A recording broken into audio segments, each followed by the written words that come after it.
para compartir. Comenzamos con el especial en Política, Sociedad y Economía, licenciada en Ciencias Políticas, en realidad Graciela, muy buenos días.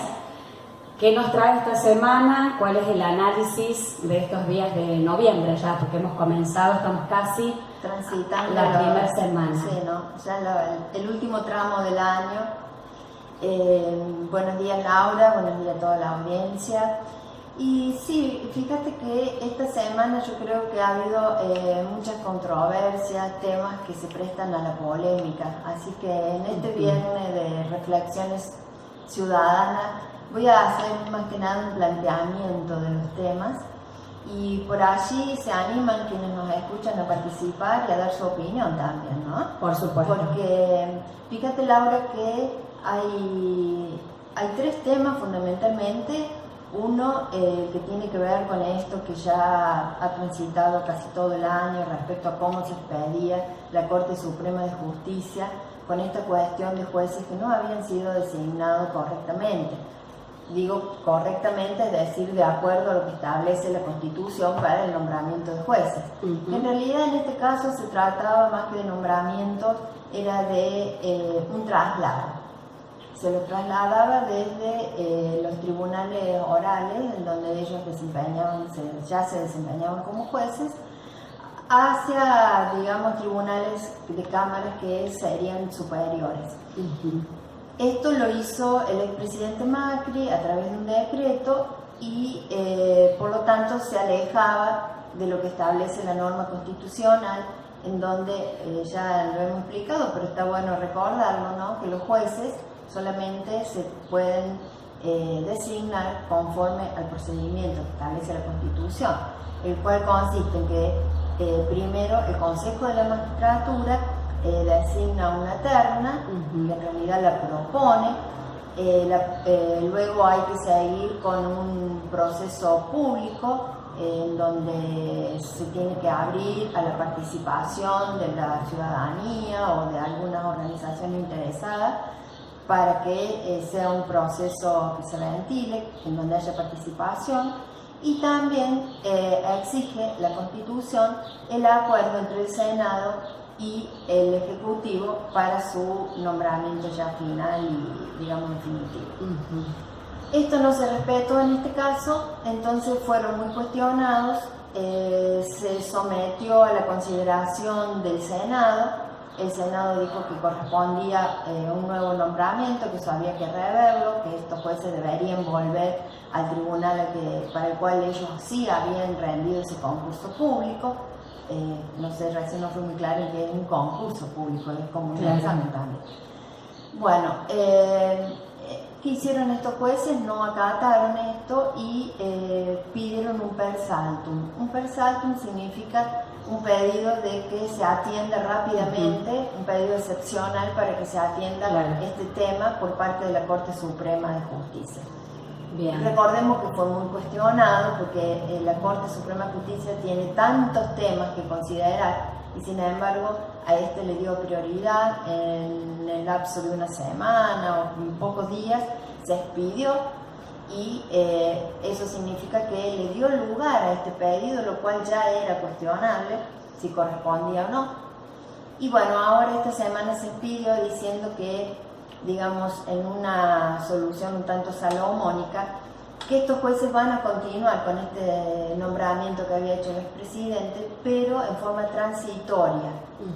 Que el Consejo de la Magistratura debe convocar nuevamente para estos cargos en estos tribunales y que hasta tanto se lleve a cabo este proceso que establece la Constitución, se presenten a concurso, estos jueces van a estar transitoriamente, pudiendo incluso ellos presentarse a concurso, participar de todo este procedimiento y en ese caso sí quedarán como titulares de los respectivos tribunales. Bien.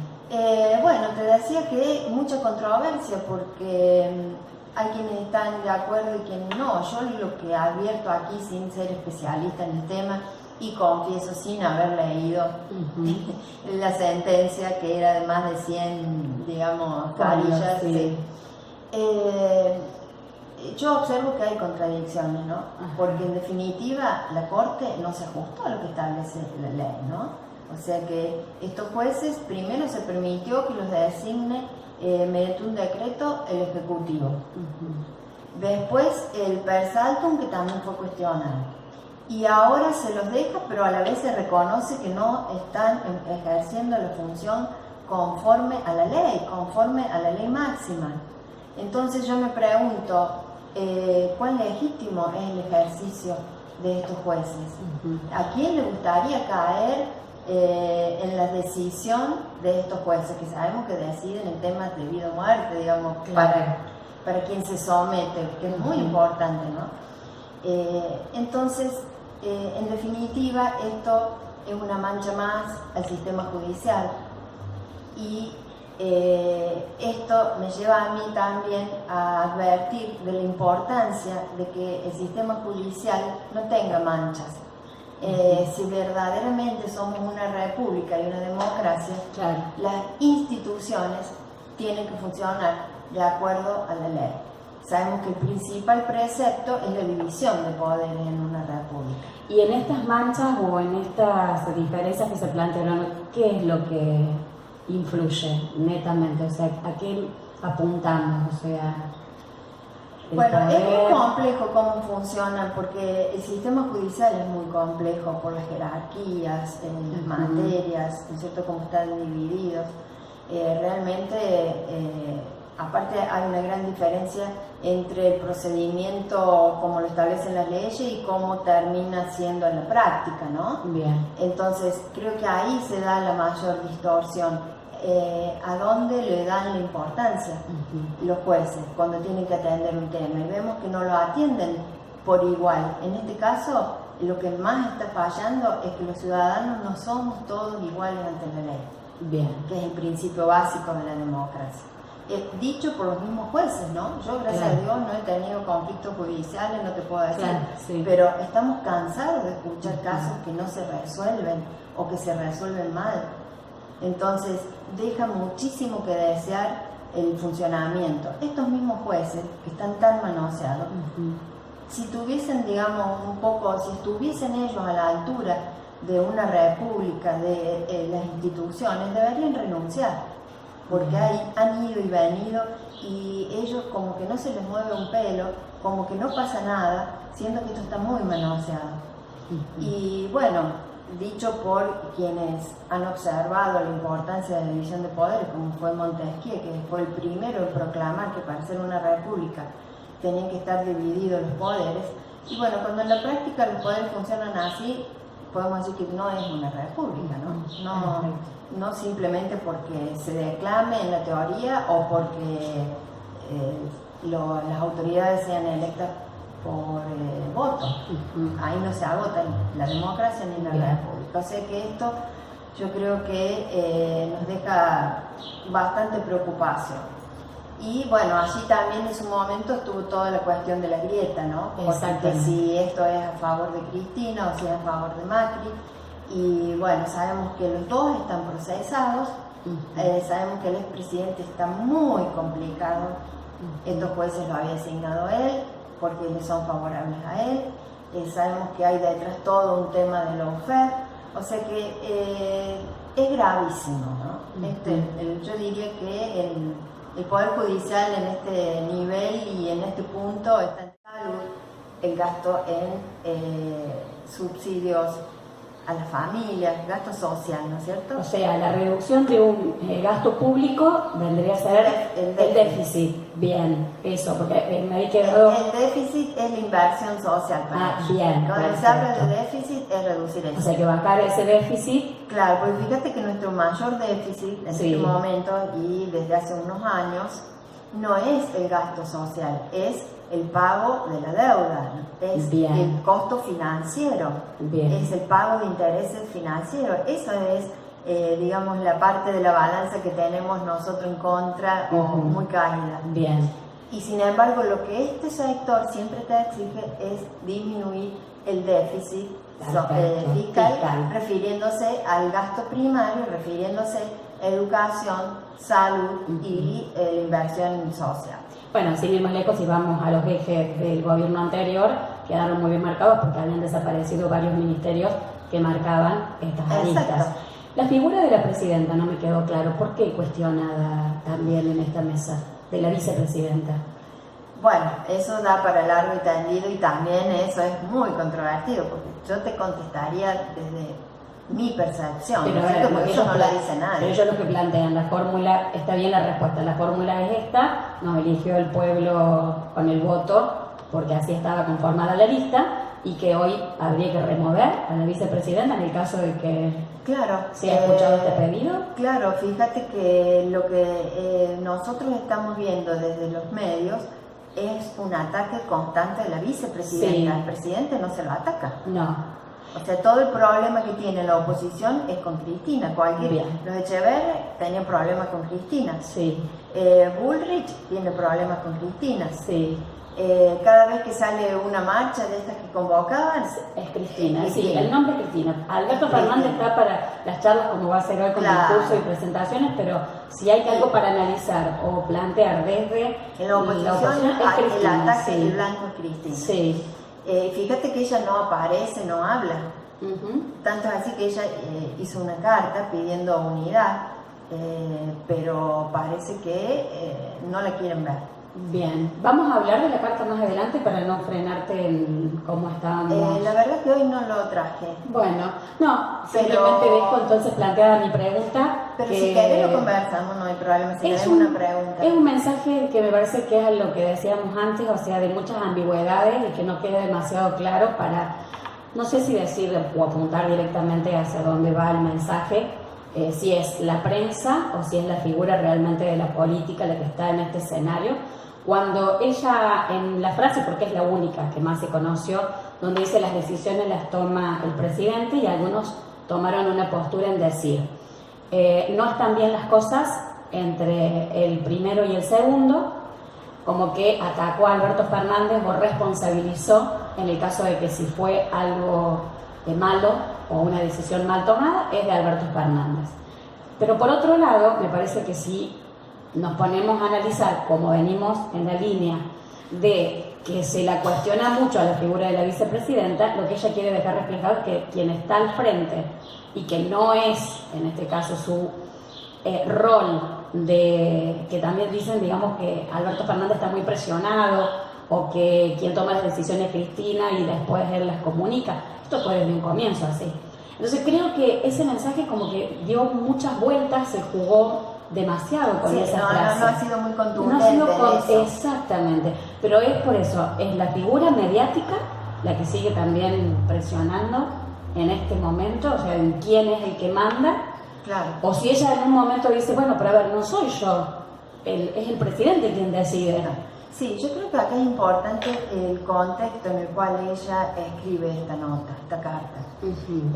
Sin duda que ella ha optado como política no mostrarse, porque si sin mostrarse es atacada, ella estaría como debilitando la figura de Alberto Fernández. Entonces yo creo que ahí la decisión ha sido no aparecer y dejarlo que él esté en todas las conferencias, o sea, ella no aparece de ningún modo.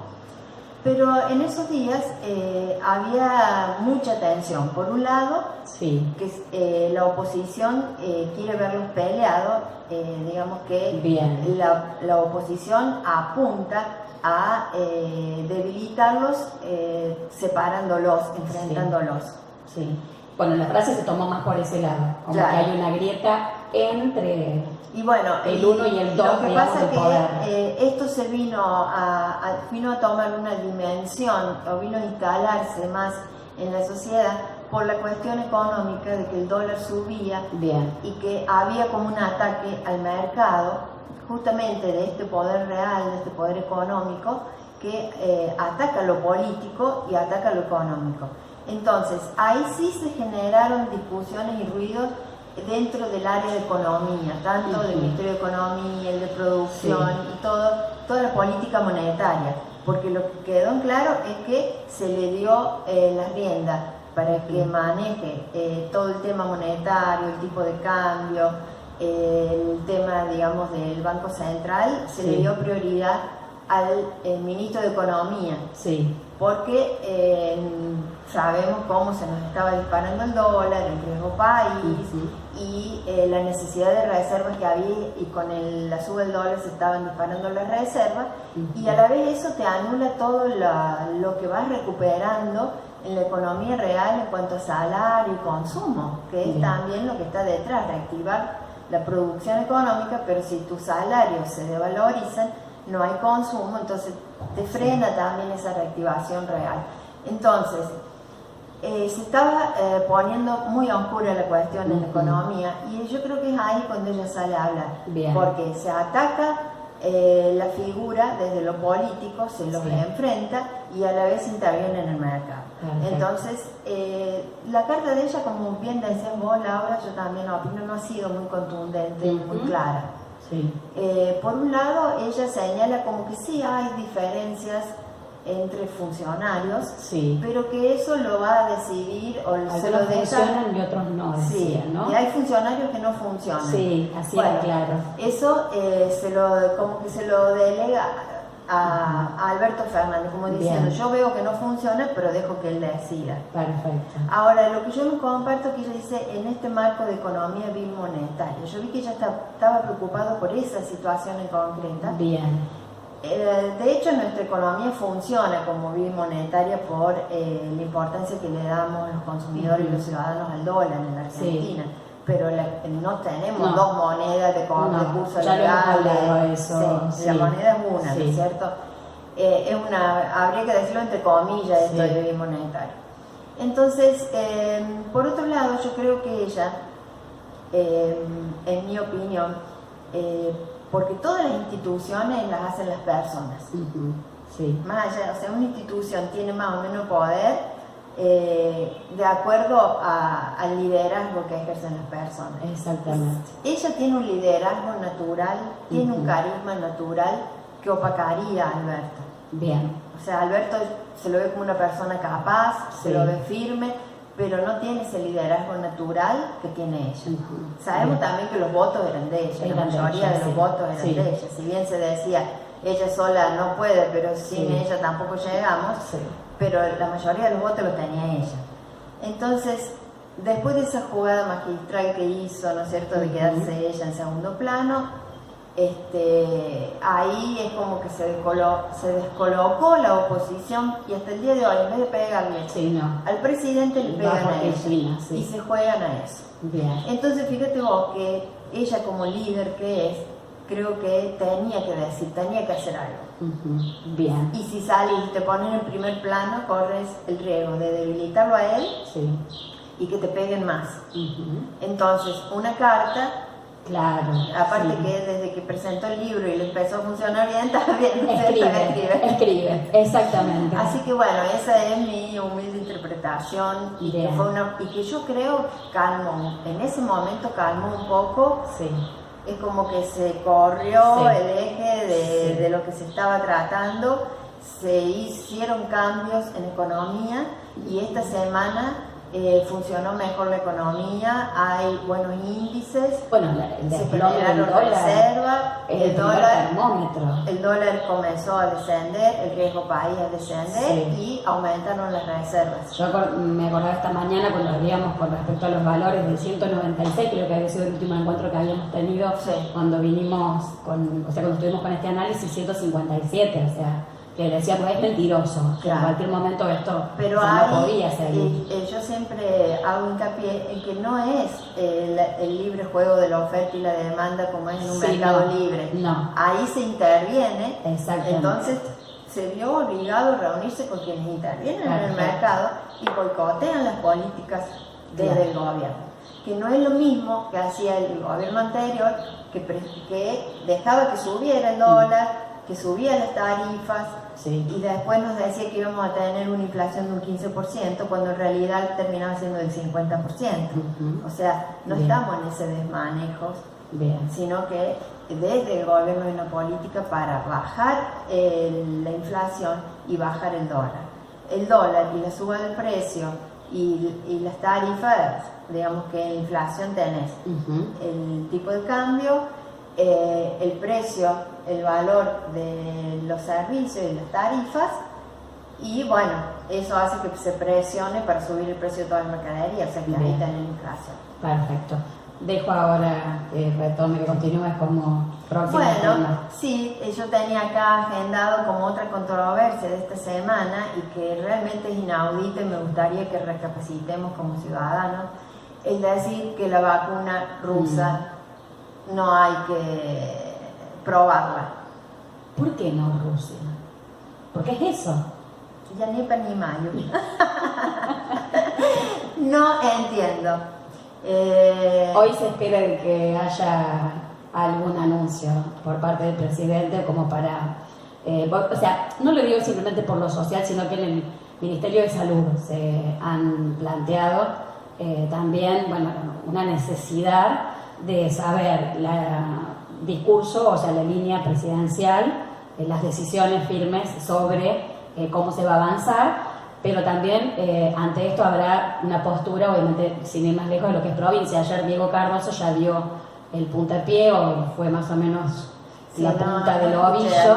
Claro, por eso no, lo hemos dejado todo en suspenso hasta la semana que viene para poder unir todas las partes de investigación. La doctora Faber iba a estar esta mañana con nosotros y nos pidió también un tiempo para poder escuchar qué es lo que se va a terminar de conocer hoy, porque se espera que hoy sea el tema en el discurso presidencial. Algo, Diego Cardoso, como digo, algo, pero lo que les estoy contando que falta todavía, de que haya una postura clara desde el Ministerio de Salud de la Nación para saber cómo después cada una de las provincias y seguramente después los municipios, cada una de las administraciones van a accionar al respecto. Pero necesitamos la cabeza, o sea que vamos a tener que esperar al presidente. Sí, de todos modos, en este tema yo escucho a los especialistas con cada tema y bueno, han estado hablando los infectólogos, los epidemiólogos, acá de Córdoba, Pizzi. Sí, Pizzi está a favor. Nora Gleckstein también estuvo ayer con nosotros y ella es pro vacuna y habló muy bien y muy claro de cómo funciona en el caso de la inmunidad, o sea, que una vacuna es Exacto. lo principal. Ahora, no es que se ha comprado la vacuna rusa y sí o sí, o sea, se ha conversado, se han hecho tratativas con todos sí. los países que Sí. tienen, ya sea la de Oxford, la de Estados Unidos, bueno, no recuerdo la de China, con todos. Sí, son 4. Estamos en la cola de todo. Exactamente. Entonces, ahí te demuestra que no hay preferencia por ninguna. Ahora, sabemos que el único país que anunció que ya la tenía y que estaba disponible es Rusia. Y que está cerrando la tercera etapa ahora en noviembre, o sea, Claro. que es la más cercana. Claro, pero Rusia anunció que ya la tenían, de que ya estaba. Y que eso Pizzi, yo escuchaba que lo explicaba, porque como Rusia ya ha hecho otras vacunas en contra de este mismo corona, o sea, de este virus, pero para otras enfermedades, varias, ¿no es cierto? Como la del ébola, bueno, etcétera, varias otras epidemias. Entonces estaba como un paso adelante y por eso la pudo comenzar a probar y a cumplir con todo el proceso en forma adelantada. Exactamente. Y tiene a favor la rusa, que si bien son 2 dosis también, que viene en forma de polvo, no necesita estar sometida a esa cadena de frío de 50 grados bajo cero, lo cual sería más fácil para su distribución. Bien. Ahora, a lo que voy yo es que es un tema muy delicado y la opinión a través de los medios en este tema influye en la salud de las personas y de toda la ciudadanía. Totalmente. Entonces, dejémoslo a esto en manos de los especialistas que están entregando hasta su vida, porque como está trabajando todo el sistema de salud, y confiemos en ellos y dejémoslo que sean ellos los que nos expliquen. Totalmente. Pero acá vemos toda esta mala intención de intervenir con noticias que confunden y que siempre atacando la imagen y las decisiones del gobierno, siempre atacando la política, que vemos, o sea, no hay para dudar porque la tergiversan tanto, ¿no es cierto? La toman tan desde su punto de vista, que toman una parte de la verdad y termina siendo una mentira, una falsedad. Entonces, ojo allí, por favor, informarse bien. Y bueno, tenemos